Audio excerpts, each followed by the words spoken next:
నమస్తే, మీరు చూస్తున్నది టీసాట్. నేను శ్వేత. పాలమూరు ఒకనాడు వలసల జిల్లాగా పేరుపడ్డ అత్యంత వెనకబడిన ప్రాంతం. అరకొర వసతులు, కళ నిజం చేసుకోవడం కాదు, కళ కనాలంటేనే భయపడే పరిస్థితులు. కానీ ఇవేవి ఈ యువకుడిని అడ్డుకోలేకపోయాయి. మహబూబ్ నగర్ లోని మూసాపేట్ మండల్ నిజాలపూర్ గ్రామం తనది. గెలుపు ఓటములు ఏంటో ఒకసారి చూడాలని చెప్పేసి ఓటములు వచ్చినా కూడా కుంగిపోలేదు. నిరంతర కృషితో 2024లో దేశ అత్యున్నత సర్వీస్ ను అందుకునేలా చేసింది. అతను అనుకున్న లక్ష్యం మరింత ఉన్నతంగా ఉండటంతో పోరాటం ఆగలేదు. తెలంగాణ తొలి గ్రూప్ 1 ను మొదటిసారి 27వ ర్యాంక్ తో సాధించారు. ఈ సంవత్సరం సివిల్స్ లో 358వ ర్యాంక్ తో తన సత్తా ఏంటో చాటారు. ఆయన ఎవరో కాదు, వెంకటేష్ ప్రసాద్ సాగర్. ప్రస్తుతం ఆయన మనతో ఉన్నారు. తన సక్సెస్ జర్నీని తన మాటల్లోనే విని తెలుసుకుందాం. హలో అండి, వెల్కమ్ టు టీసాట్. నమస్తే. Hearty congratulations. Thank you for giving me opportunity. Thank you. మీ సక్సెస్ జర్నీని మనం మాట్లాడుకునే ముందుగా వెంకటేష్ ప్రసాద్ సాగర్ ఏంటి ఈ 3 పేర్లు? వెంకటేష్ మా తాతయ్య గారి పేరు కూడా, అది మా తాతయ్య గారు పెట్టిన పేరు. ఇక ప్రసాద్ సాగర్ అనేది మనకు స్వాతంత్రం లేదు కాబట్టి మా తాతయ్య గారు పెట్టిన పేరుని కంటిన్యూ చేస్తున్నాం. ఇలాంటి కళ కానీ దాన్ని సాకారం చేసుకోవాలన్న ఆలోచన ఎలా వచ్చింది? మా నాన్నగారు జేఎల్ఎం పొజిషన్లో 2007లో జాయిన్ అయ్యారు. తనకు ఎప్పటి నుంచో ఉన్న ఆశ అండి ఇది. హైయర్ అడ్మినిస్ట్రేషన్ అంటే కలెక్టర్లు గారిని చూడడం కానీ, అలా హైయర్ అడ్మినిస్ట్రేషన్తో పనిచేస్తూ తన కన్న కలని నా ద్వారా నెరవేర్చుకోవాలని తన ఆశ. సో అందుకని ఎంత కష్టమైనా చదివించారు. మంచి ప్రైవేట్ స్కూల్లోనే చదివించడం జరిగింది. దాంతో నేను సత్యసాయి స్కూల్కి వెళ్ళి సత్యసాయి హైయర్ యూనివర్సిటీలోనే చదువుకున్నాను. ఇంకా అక్కడ అడ్మినిస్ట్రేషన్పై కొంచెం ఇంట్రెస్ట్ వచ్చింది. అడ్మినిస్ట్రేషన్ అన్న ఆ ట్రస్ట్ చేసే వేరే వేరే సర్వీస్ కార్యక్రమాలతో ఊరిలోకి వెళ్ళడం, వేరే వేరే సర్వీస్ కార్యక్రమాలు చేయడం జరిగింది. సో వాటి నుంచి నాకు పబ్లిక్ సర్వీస్ అంటే, అడ్మినిస్ట్రేషన్ అంటే ఇంట్రెస్ట్ వచ్చి ఈ సైడ్ నేను కెరియర్ని చూస్ చేసుకున్నాను. మీ పేరే కాదు, మీరు వచ్చిన గ్రామం పేరు కూడా చాలా ఇంట్రెస్టింగ్గా ఉంది, నిజాలపూర్ గ్రామం అని చెప్పేసి. అంటే ఆ గ్రామంకి సంబంధించి ఏమైనా చెప్పదలుచుకున్నారా? గ్రామం మాది మూసాపేట్ మండల్ కిందికి వస్తుంది. 2000 మంది జనాభా. ఆల్మోస్ట్ అందరం మేసనరీ అంటే కన్స్ట్రక్షన్ వర్క్లో చేసేవాళ్ళమే. మా తాతయ్య గారు కానీ అక్కడున్న చాలామంది ఐదర్ అగ్రికల్చర్ లేదా మేసనరీ కన్స్ట్రక్షన్ వర్క్లో ఉండేవాళ్ళే.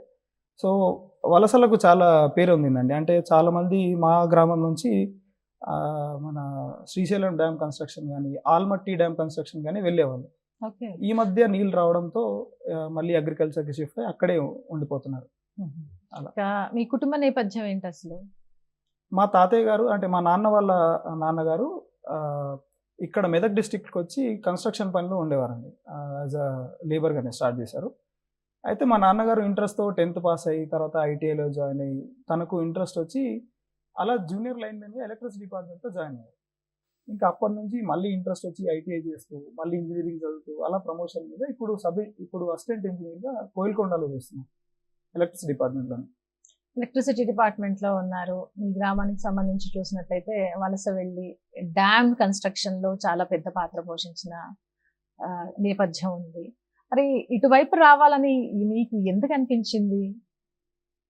చాలా కారణాలు ఉండే, కానీ ఇప్పుడు చూస్తే 2 ముఖ్య కారణాలు అయితే మా కాలేజ్ చాలా ప్రేరేపించింది నన్ను. 7 సంవత్సరాలు నేను సత్యసాయి విద్యాలయంలో చదివినప్పుడు అక్కడ అనంతపూర్ జిల్లా అంటే చాలా మారుపడ్డ గ్రామాల్లోకి వెళ్ళి వాళ్ళ సమస్యలు చూడడం కానీ, వాళ్ళతో పాటు సత్యసాయి ట్రస్ట్ చేసే చాలా కార్యక్రమాల్లో మేము పాల్గొనడం జరిగింది. అక్కడ నాకు యాక్చువల్గా చాలా ఇంట్రెస్ట్ వచ్చింది. పబ్లిక్ అడ్మినిస్ట్రేషన్ కానీ, ప్రజలతో చాలా అట్టడుగు వర్గాలతో వారు ఇంటరాక్ట్ అవ్వడం కానీ, గ్రామసేవ రామసేవ అంటూ మేము ఊళ్ళలోకి వెళ్ళేవాళ్ళం అప్పట్లో.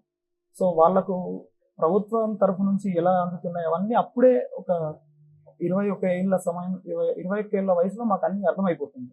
సో ఆ ఇంట్రెస్ట్తో నేను ఈ సైడ్లో దిగడం జరిగింది. అండ్ సీనియర్స్ చాలా మంది ఉండే ఆల్రెడీ మా ఇన్స్టిట్యూట్ నుంచి ఈ సివిల్ సర్వీసెస్ తీసుకొని జాయిన్ అయ్యి మంచి, ఇప్పుడు ఎల్వి సుబ్రహ్మణ్యం గారు ఇంతకుముందు చీఫ్ సెక్రటరీ మా యూనివర్సిటీ అల్యూమినై.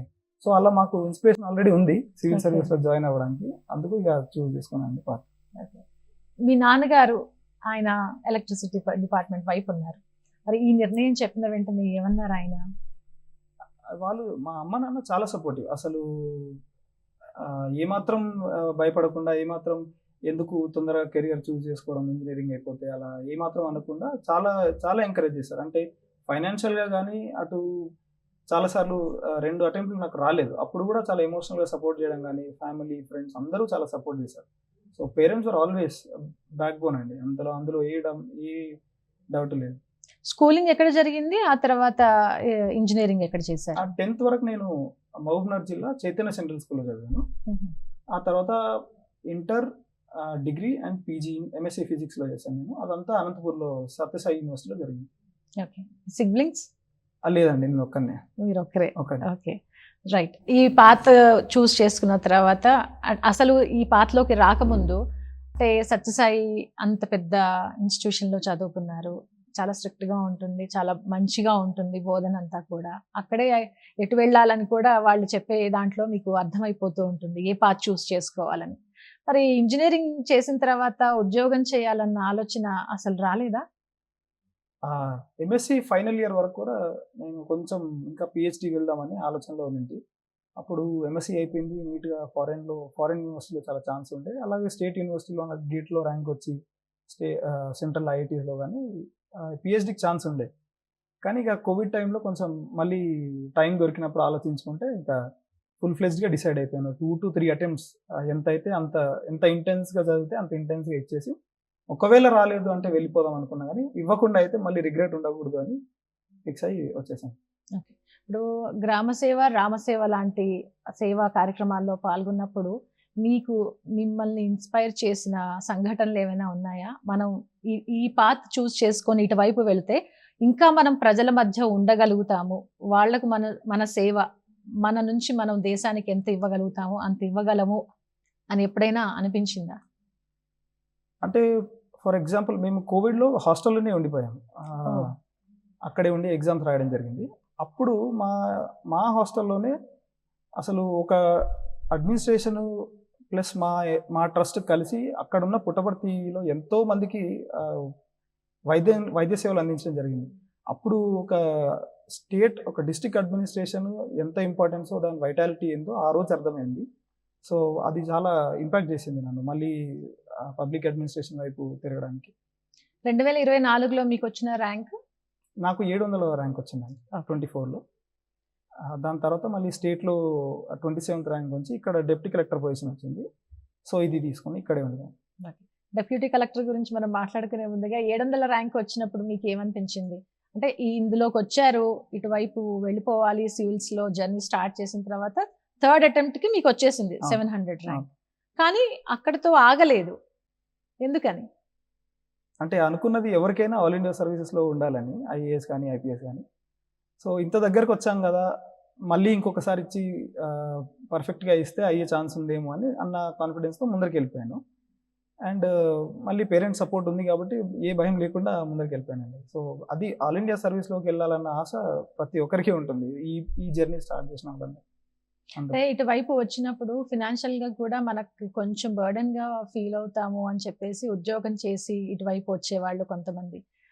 ఉద్యోగం చేస్తూ ఇటువైపు ప్రిపేర్ అయ్యేవాళ్ళు కొంతమంది. ఇలా రకరకాల క్యాండిడేట్స్‌ని మనం చూస్తూ ఉంటాం కదా! అట్లా ఎప్పుడైనా ఆలోచన రావడం జరిగిందా?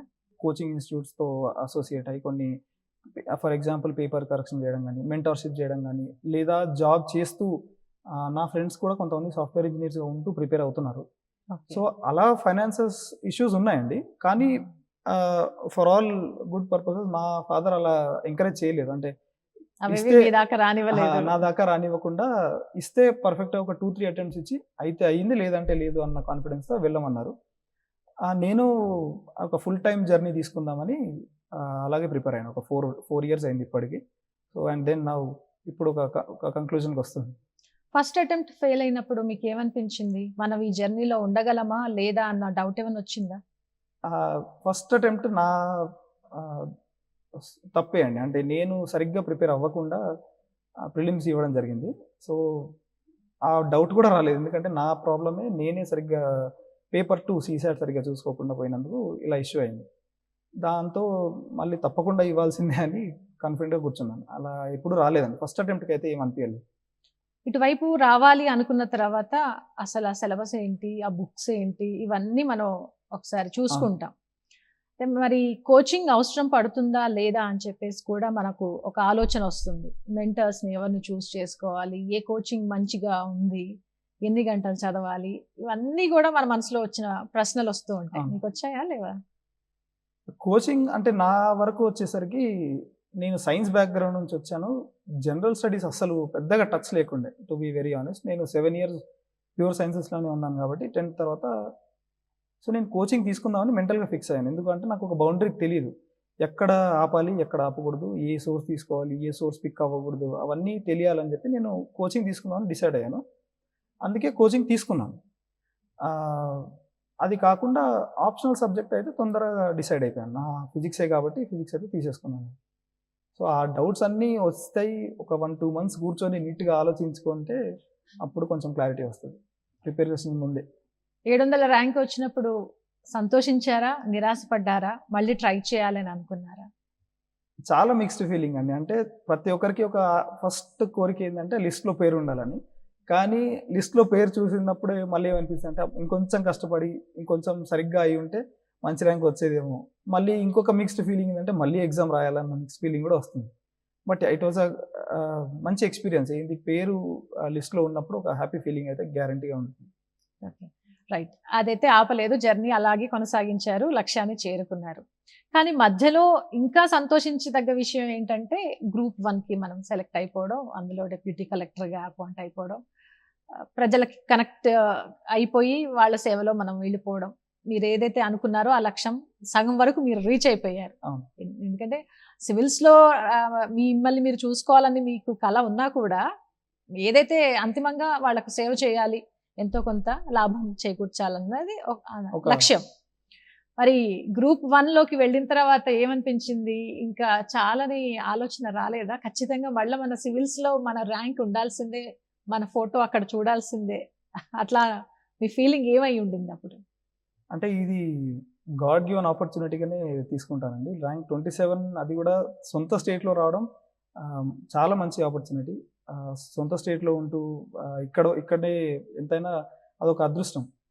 అలాగని కానీ ఫస్ట్ మనం స్టార్ట్ చేసింది ఒకటి కదా! అదొక డిస్సాటిస్ఫాక్షన్ గాని, అదొక రిగ్రెట్ ఉండిపోకూడదు అని ఆ ఉద్దేశంతోనే మళ్ళీ కంటిన్యూ చేశాను.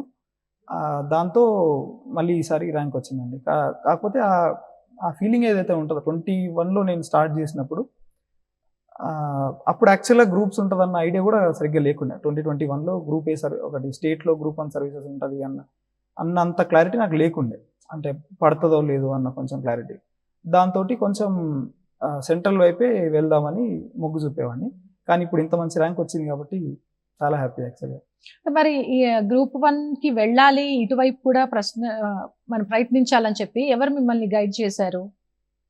నా సీనియర్స్ చాలా మంది ఉండే అంటే అప్పటికే నేను ఫస్ట్ అటెంప్ట్ ఇస్తున్నప్పుడు కొంతమంది సీనియర్స్ ఢిల్లీలో ఉండేవాళ్ళు. అండ్ వాళ్ళకు మంచి ఐడియా ఉండే. ఆంధ్రాది గ్రూప్ 1 అయితుండే. సో వాళ్ళు కొంచెం సీనియర్లు సజెస్ట్ చేయడం గానీ, సో ఇవన్నీ వాళ్ళు ఇచ్చిన సజెషన్స్‌తోనే ఇక్కడకు మళ్ళీ ప్రిపరేషన్ స్టార్ట్ చేశాను నేను గ్రూప్ 1కి. 22 ప్రిలిమ్స్ అప్పుడు అయింది. 23లో ఒకసారి మెయిన్స్‌కి బాగా కూర్చున్నట్టు గ్రూప్ 1 మెయిన్స్‌కి కూడా బాగా కూర్చొని చదివామండి అప్పుడు. సో మళ్ళీ అలా ముందరికెళ్ళాను. 21 నుంచి మీరు ప్రాక్టీస్ ఇందులోకి వచ్చేసారు, Yes. మొదలుపెట్టేశారు. ఓకే. మరి 21లో కోచింగ్ అవసరం ఉంది అని చెప్పేసి ఏమన్నా అనుకున్నారా? ఎందుకంటే చాలా మంది హైదరాబాద్‌లో కోచింగ్ తీసుకునే వాళ్ళు కొంతమంది, ఢిల్లీ వరకు వెళ్ళేవాళ్ళు కొంతమంది, సొంతగా కూర్చొని ప్రిపేర్ అయ్యేవాళ్ళు కొంతమంది, మీడియా చూసి ఫాలో అయ్యేవాళ్ళు చాలా మంది. అవును. ఇలా అనేక జానర్స్ ఉన్నారు కాబట్టి మీరు ఏది చూస్ చేసుకున్నారు?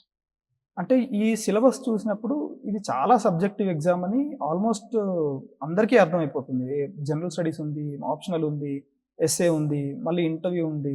సో ఇంత సబ్జెక్టివిటీ ఉన్న ఎగ్జామ్‌కి నాకు కొంచెం క్లారిటీ లేకపోయింది ఫస్ట్‌లో. జనరల్ స్టడీస్‌కి కోచింగ్ అవసరమా లేదా అని ఇదంతా కన్‌ఫ్యూజన్‌లో ఉన్నప్పుడు మళ్ళీ మా సీనియర్స్ ఏదైతే కాలేజ్‌లో ఉన్నానో వాళ్ళకి ఆల్రెడీ ర్యాంక్స్ వచ్చి ఉండే. సో ఒకసారి అడ్వైస్ తీసుకొని అవసరమా లేదా అని మాట్లాడుకుంటూ అలాగే పాత పేపర్స్‌లో కొన్ని రిఫర్ చేసేవాళ్ళం మెయిన్స్ పేపర్‌లో. సో మనకు అంత ఐడియా వస్తుందా లేదా అని ఇది ఎప్పుడైతే మెయిన్స్ పేపర్స్ చూస్తామో అప్పుడు ఒక ఐడియా వచ్చేస్తుంది.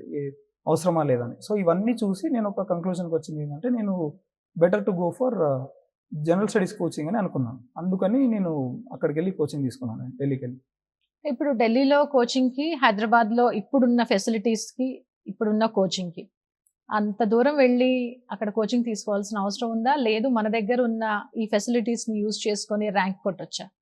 అంటే టు బీ వెరీ ఆనెస్ట్‌గా మాట్లాడితే కోచింగ్ అనేది ఒక బౌండరీ మాత్రమే ఇస్తుంది మనకు. అంటే ఎంత చదవాలి, ఎంత చదవకూడదని. మా ఫ్రెండ్స్ ఇప్పుడే నేను ప్రిపేర్ అయితున్న చాలామంది ఫ్రెండ్స్ అసలు కోచింగ్ లేకుండా డైరెక్ట్‌గా మంచి ర్యాంక్‌లలో ఉన్నారు. వాళ్ళకు ఈజీగా అర్థం అయిపోయింది. ఇదే నా బౌండరీ. నేను ఇంతవరకే చదివితే నాకు ఎగ్జామ్ అయిపోతుంది అన్న కాన్ఫిడెన్స్ వాళ్ళకొచ్చింది. సో, వాళ్ళకు అవసరం లేకుండానే కొట్టగలిగారు. అయితే రెండో విషయం మీరు అడిగింది ఏంది అంటే హైదరాబాద్‌కి, ఢిల్లీకి నాకైతే ఇప్పుడు చూస్తున్న ప్రస్తుతానికైతే నాకేం అనిపించట్లేదు. మెయిన్‌గా ఇది ఆన్‌లైన్ అయిపోయింది. చాలా రిసోర్సెస్ ఆన్‌లైన్‌లోనే ఉన్నాయి ఇప్పుడు మనకు. అండ్ మోస్ట్ ఇంపార్టెంట్‌లీ మనకు చాట్‌జీపీటీ లాంటి టూల్స్ వచ్చాక ఆహ్, చాలా రిసోర్సెస్ ఉండేసరికి ఇప్పుడు ఇన్ఫర్మేషన్ ఓవర్‌లోడే తప్ప ఇన్ఫర్మేషన్ తక్కువైంది అన్న పరిస్థితి ఏం లేదు. సో, నీట్‌గా కూర్చొని నోట్స్ చేసుకోవడం అయితే తప్పదు. అంటే యూట్యూబ్‌లో ఉన్న వీడియోస్ అనేవి ఎంతవరకు హెల్ప్ అవుతున్నాయి? మీ సీనియర్స్ చేసి పెడుతున్న వీడియోస్ అన్నీ కూడా. మనం ఒక 2-3 మంత్స్ ఇంటూ ద ప్రిపరేషన్ ఒక్కసారి ఒక certain amount of portion complete అయిపోతే ఒక ఐడియా అండ్ దీంతో పాటు ఒక న్యూస్ పేపర్ అనేది ఫాలో అయితే మనకు ఒక ఐడియా వచ్చేస్తది. ఏ వీడియో చూడాలి, ఏ వీడియో చూడకూడదు, ఎంతవరకు మనకు ఆహ్, ఎంతవరకు అవసరము, ఎంతవరకు అవసరం లేదు. ఈ పర్టిక్యులర్ డెప్త్ ఈ పర్టిక్యులర్ టాపిక్‌లో అవసరం లేదు ఆహ్, అన్న ఐడియా మనకు ఒక 3-4 మంత్స్ ఇంటూ ద ప్రిపరేషన్ వచ్చేస్తది. సో, అప్పుడు చాలా వీడియోస్ మనం అవాయిడ్ చేసి సొంత ప్రిపరేషన్ పైన డిపెండ్ అయిపోతాం. చాలా మటుకు ఇప్పుడు ఒక ఫస్ట్ అటెంప్ట్ అయిపోయిన తర్వాత న్యూస్ పేపర్ చూస్తూ ఒక 3-4 లైన్స్ నోట్స్ చేసుకోవడం గాని, ప్రతిరోజు ఒక ఆర్టికల్ మీద. సో, అది ఒక రొటీన్ అయిపోతుంది కొన్ని రోజుల తర్వాత. అంటే చాలా మంది అంటూ ఉంటారు కోచింగ్ మొదలుపెట్టాలి, అసలు ప్రిపరేషన్ స్టార్ట్ చేయాలి అనంటే, ఏంటి అసలు ప్రిపరేషనే ఏ విధంగా స్టార్ట్ చేయాలి? ఎలాంటి పుస్తకాలు తీసుకోవాలి? ఎలాంటివి తీసుకుంటే కంఫర్ట్ ఉంటుంది? ఇంతకుముందు జనరేషన్స్‌తో పోలిస్తే ఇప్పుడున్న స్పీడ్ యుగంలో జస్ట్ ఒక బటన్ క్లిక్‌తోనే మనకి ఇన్ఫర్మేషన్ అంతా అందుబాటులో ఉన్న ఈ టైంలో ఎలాంటి బుక్స్ మనం చదవాలి? బుక్స్ చదవాలా? లేదా మనకున్న మీడియాని వాడుకోవాలా? ఫోన్‌లో చదువుకోవచ్చా? ల్యాప్‌టాప్‌ని యూజ్ చేసుకొని ఇన్ఫర్మేషన్ గ్యాదర్ చేయొచ్చా? ఇలాంటి ప్రశ్నలకు మీరేం చెప్తారు సమాధానం? ఆహ్, ఇప్పుడున్న కరెంట్ టెక్నాలజికల్ అడ్వాంటేజ్‌తో నాకనిపించింది ఏందంటే మేడం, సిలబస్‌తో స్టార్ట్ చేసి అసలు సిలబస్ ఎంతవరకు ఏ ఆప్షనల్ తీసుకోవాలి, అసలు ఏ ఆప్షనల్ తీసుకోకూడదు అనేది ఫస్ట్ స్టెప్ అయితే, జనరల్ స్టడీస్ ఎంతవరకు తీసుకోవాలి, జనరల్ స్టడీస్‌ని ఎలా అప్రోచ్ అవ్వాలి, జీఎస్ 1, 2, 3, 4 పేపర్స్, ఒక ఎస్ఏ పేపర్ ఎలా అప్రోచ్ అవ్వాలి, ఇదంతా ఒక 15-20 డేస్ టైం తీసుకొని నీట్‌గా మనకున్న మెటీరియల్, మనకున్న స్టాండర్డ్ టెక్స్ట్ బుక్స్ ఉంటాయి. ఫర్ ఎగ్జాంపుల్ పాలిటీకి లక్ష్మీకాంత్ గాని, జియోగ్రఫీకి సేమ్ ఎన్‌సీఈఆర్‌టీస్ గాని, హిస్టరీకి కొంతమంది పూనాల దళాలు వాడతారు. అలా ఒక standard set of books prepare చేసుకొని, సిలబస్‌ని దగ్గర పెట్టుకొని గైడ్ చేసుకుంటూ వెళ్ళడం. అయితే సెకండ్ విషయం మీరన్నట్టు ఎన్నో రిసోర్సెస్ అయితే మనకు అవైలబుల్ ఉన్నాయి. ఎస్పెషల్లీ ఇన్ ది ఆన్‌లైన్ మీడియంలో. హైబ్రిడ్ మోడల్‌లో యాక్చువల్లీ ఇప్పుడు ఒక అడ్వాంటేజ్ ఏంటి అంటే సిలబస్ తొందర అయిపోతుంది. అండ్ చాలా క్వాలిటీ కంటెంట్ కూడా దగ్గరకొచ్చే అవకాశం ఉంటుంది. చాలా చాలా ఆన్‌లైన్ రిసోర్సెస్ ఉన్నాయి. ఫర్ ఎగ్జాంపుల్ ఇంటర్వ్యూకి news media channels first post గాని, లేదా హిందూ పాడ్‌కాస్ట్‌లు గాని, ఇండియన్ ఎక్స్‌ప్రెస్ పాడ్‌కాస్ట్‌లు గాని, ఇలా ఆన్‌లైన్ కంటెంట్‌ని ఇంటిగ్రేట్ చేయడం ఇప్పుడు చాలా ఇంపార్టెంట్ ఉన్న కాంపిటీషన్‌కి. సో, 2 వాడాల్సిందే మనం. అంటే స్టాండర్డ్ టెక్స్ట్ బుక్స్ వాడాలి. అలాగే ఆన్‌లైన్ కంటెంట్ కూడా తీసుకొని ముందరికెళ్ళాలి. కాలర్ ఉన్నారు మీతో మాట్లాడడానికి. హలో. వెంకటేష్ ప్రసాద్ గారితో మాట్లాడొచ్చా అండి? యాహ్! వింటున్నారండి. మీ ప్రశ్న ఏంటో చెప్పండి. యాక్చువల్లీ మాకు ఆ జర్నీ మీరు మాట్లాడింది ఇంటర్వ్యూ చూస్తే తెలుస్తుందండి. సార్ చాలా కష్టపడి పైకొచ్చారు. ఈ 2 ర్యాంకులు సాధించారు. మేము అడగదలుచుకున్న క్వెషన్ ఏంటంటే అండి, తెలంగాణలో అత్యుత్తమ స్థానంలో ఇప్పుడు సార్ ఉన్నారు. డిప్యూటీ కలెక్టర్ జాబ్ చేస్తున్నారు. అలాగే సార్‌కేమో సార్‌కి అక్కడ 358 ర్యాంక్ కూడా వచ్చింది. సో, ఇప్పుడు అక్కడ సార్‌కి ఐపీఎస్ గాని, లేదంటే ఐఏఎస్ గాని వచ్చే అవకాశం ఉందండి. మరి ఇప్పుడు ఒకవేళ డిప్యూటీ కలెక్టర్ ఉద్యోగం అయితే సార్ తెలంగాణలో ఉంటారా? లేదా వేరే క్యాడర్‌లో ఐపీఎస్ వస్తే అక్కడికి వెళ్తారా అని తెలుసుకోవాలని ఉందండి. నా పని మీరు సులువు చేశారు. నేను అడగబోయాను. మీరు అడిగేశారు. మీరు ఏది చూజ్ చేసుకుంటారని అడుగుతున్నారాయన. ఇక్కడ ఉంటారా? లేదు మీకు ఏ ఐఏఎసో, ఐపీఎసో వచ్చింది. చూద్దాం మేడం. అంటే సర్వీస్ అలొకేషన్ ఇంకొక 6 మంత్స్ టైం ఉంది. సో, దాన్ని బట్టి ఒక 6 నెలల తర్వాత తీసుకుందాం అనే decision. One step at a time అంటూ. ఇప్పుడైతే ప్రస్తుతానికి ఈ పొజిషన్‌లో ఉన్నాను. చాలా మంచి పొజిషన్. ఇంకో 6 months టైం ఉంది, దాన్ని బట్టి అప్పుడే డెసిషన్ తీసుకుందామని అనుకున్నాను. అంటే అసలు ఈ ర్యాంక్ వస్తుంది అని మీరు అనుకున్నారా? ఇంత కాన్ఫిడెంట్గా చెప్పలేను, కానీ సమ్వేర్ ఆఫ్టర్ ద ఇంటర్వ్యూ ఒక చిన్న హింజ్ ఉండే, అంటే ఈ ర్యాంక్ వస్తుందని తెలియదు కానీ లిస్ట్లో ఉంటానేమో అన్న కొంచెం నమ్మకం అయితే ఉండే. లిస్ట్లో ఉండొచ్చేమో ఈసారి, పోయినసారి వెళ్ళాను కాబట్టి ఈసారి కొంచెం నమ్మకం మళ్ళీ ఉండొచ్చేమో అని. అంతేగాని ఈ పర్ఫెక్ట్ ఇదే ఇంత మంచి ర్యాంక్ వస్తుంది అని అయితే నమ్మకం ఏం లేదండి. కానీ దానికంటే ముందుగానే మీ చేతిలో అయితే డిప్యూటీ కలెక్టర్ కి సంబంధించి అవును. ఒక పోస్ట్ రాబోతుంది, మీరు దానికి ఎంపికయ్యారు. ఖచ్చితంగా మీకంటే ఒక సెటిల్మెంట్ వచ్చేసింది. అవును, అవును. అంటే కన్న కళ అనేది కాస్త నెరవేరింది. అవునండి. ఇది వస్తే ఇంకా పూర్తిగా ఫుల్ఫిల్ అయిపోతుంది. అంటే ఇక్కడ స్టార్ట్ అయ్యేమో అక్కడ ఎండ్ అయితే అదొక సాటిస్ఫాక్షన్ అంటే. ఓకే. అప్పుడు మీకు ఇలాంటి డౌట్ రాలేదా? వస్తే ఒకవేళ ర్యాంక్ వస్తే నేను అటు వెళ్ళాలా, లేదంటే తెలంగాణ ప్రజల సేవలో ఉండాలా? ఎందుకంటే సొంత గడ్డ మీద డిప్యూటీ కలెక్టర్ పోస్ట్ లో ఉండటం అనేది మామూలు విషయం కాదు. చాలా మందికి అంటారు కల, కానీ కొంతమందికే సాకారం అవుతుంది. లక్ష్యాలు అందరూ పెట్టుకుంటారు, కానీ కొంతమంది అది రీచ్ అవుతారు. తప్పకుండా మేడం. అంటే ఇది ఒక చాలా మంచి ఆపర్చునిటీ. ఫస్ట్లో నేను ప్రిపేర్ అయినప్పుడు అంతగా తెలియకపోయినా సర్వీస్ వచ్చాక చాలా మందితో ఇంటరాక్ట్ అయినప్పుడు అర్థమైంది చాలా బాధ్యత ఉన్న పొజిషన్ అని. సో అప్పుడు ర్యాంక్ వచ్చాక ఇంకా చూద్దామని, మళ్ళీ 6 months టైం ఉంది కదా. అంటే ఈ సివిల్స్ వైపు వెళ్ళాలనుకున్నప్పుడు మీరేమో సైన్స్ బ్యాక్గ్రౌండ్ కి సంబంధించిన స్టూడెంట్, మరి అందులో ఒక CSAT ఎగ్జామ్ ఉంటుంది మ్యాథ్స్ కి సంబంధించి అని చెప్పి మీకు సీనియర్స్ లో ఎవరైనా మీరు మాట్లాడడం జరగడం, వాళ్ళు గైడ్ చేయడం అలా ఏమైనా జరిగిందా? లేదంటే ఆ CSAT కి సంబంధించి ఎక్కడైనా కొంచెం భయం వేసిందా? భయం అంటూ ఏం లేదండి. అంటే ఫిజిక్స్ ఆప్షన్లే, చాలా మ్యాథ్ బ్యాక్గ్రౌండ్ ఉంది నాకు. భయం లేదు, కానీ అంటే కొంచెం ప్రిపరేషన్ సరిగ్గా చేయలేదు. సిలబస్ చూసుకోకుండా, అంటే ఎలా అప్రోచ్ అవ్వాలో ప్రతి ఎగ్జామ్కి ఒకసారి PYQs చూసుకోవడం కానీ ఇవన్నీ చాలా ఇంపార్టెంట్ అవుతుంది ఒక 15-20 days ముందు. అది కొంచెం చేయకుండా వెళ్ళింటి, అందుకు కొంచెం ఎదురు దెబ్బ తగిలింది అంతే. First time and second time failure కి ఎక్కడ కారణాలు చూసారు మీరు? సెకండ్ అటెంప్ట్ ప్రిలిమ్స్ మంచిగా అయింది మేడం. మెయిన్స్కి వచ్చేసరికి ఆప్షనల్ కొంచెం అంతగా ప్రిపేర్ అవ్వలేకపోయాను. అప్పుడు తెలంగాణ మెయిన్సా లేదా UPSC మెయిన్సా అన్న కొంచెం కన్ఫ్యూజన్లో ఉంది, రెండు క్లాష్ అవుతుండే. సో సరిగ్గా దీనికి ప్రిపేర్ అవ్వలేకపోయాను, దానికి కూడా సివిల్స్ మెయిన్స్కి అలాగే తెలంగాణ మెయిన్స్కి సరిగ్గా ప్రిపేర్ అవ్వలేకపోయాను. సో అదొక కన్ఫ్యూజన్లో కొంచెం స్కోర్ తగ్గిపోయింది, ఎస్పెషల్గా ఆప్షనల్. సో అందుకు అసలు లిస్ట్లో పేరు లేకపోయింది. మీ ప్రిపరేషన్ లో టెక్నాలజీని ఎంతలా వాడారు? అసలు మీరు టెకియా లేదంటే ఖచ్చితంగా నేను నేను చాలా notes వాడాను. రాసుకోవాల్సింది అని నోట్స్ ప్రిపేర్ చేశారు? లేదండి, నేను చాలా వాడేవాడిని. నా మెయిన్స్ నోట్స్ మొత్తం ఐప్యాడ్లోనే ఉండేది. మోస్ట్ ఆఫ్ ద టైం PDFని షార్ట్ చేస్తూ లేదా ChatGPTని వాడుతూ ఇంటర్వ్యూ ప్రిపేర్ అవ్వడం కానీ, వేరే AI టూల్స్ వాడుతూ కొన్ని కొటేషన్స్ తీసుకొని ఇంట్రొడక్షన్ కన్క్లూజన్స్లో రాసుకోవడం. సో అలా చాలా వాడేవాడిని. ఇవన్నీ కొంచెం వాల్యూ అడిషన్ చేస్తే మార్క్స్ ఎక్కువ వచ్చే ఛాన్స్ ఉంటుంది కాబట్టి ఆ వాల్యూ అడిషన్ అంతా ఇంటర్నెట్ నుంచే చేశాను.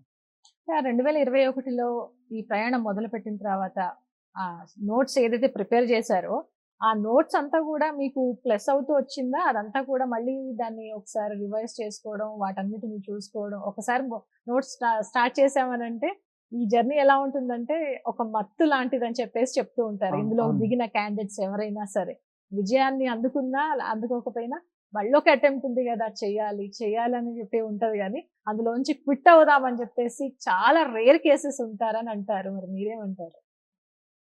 రెండు విషయాలు మాట్లాడితే, ఫస్ట్ నోట్స్ ఉపయోగపడిందండి. అంటే ఒక బేస్ నోట్స్ ఉంటుంది, మళ్ళీ దాన్ని షార్ట్ చేస్తూ దాన్ని మళ్ళీ వాల్యూ అడిషన్ చేస్తూ అది జరుగుతూనే ఉంటుంది ఆ ప్రాసెస్ అయితే. సో నా ఫస్ట్ నోట్స్ ఇప్పటికి కూడా నేను వాడుతూ ఉంటాను, ఎస్పెషల్లీ GS2 కానీ GS4 పేపర్లో.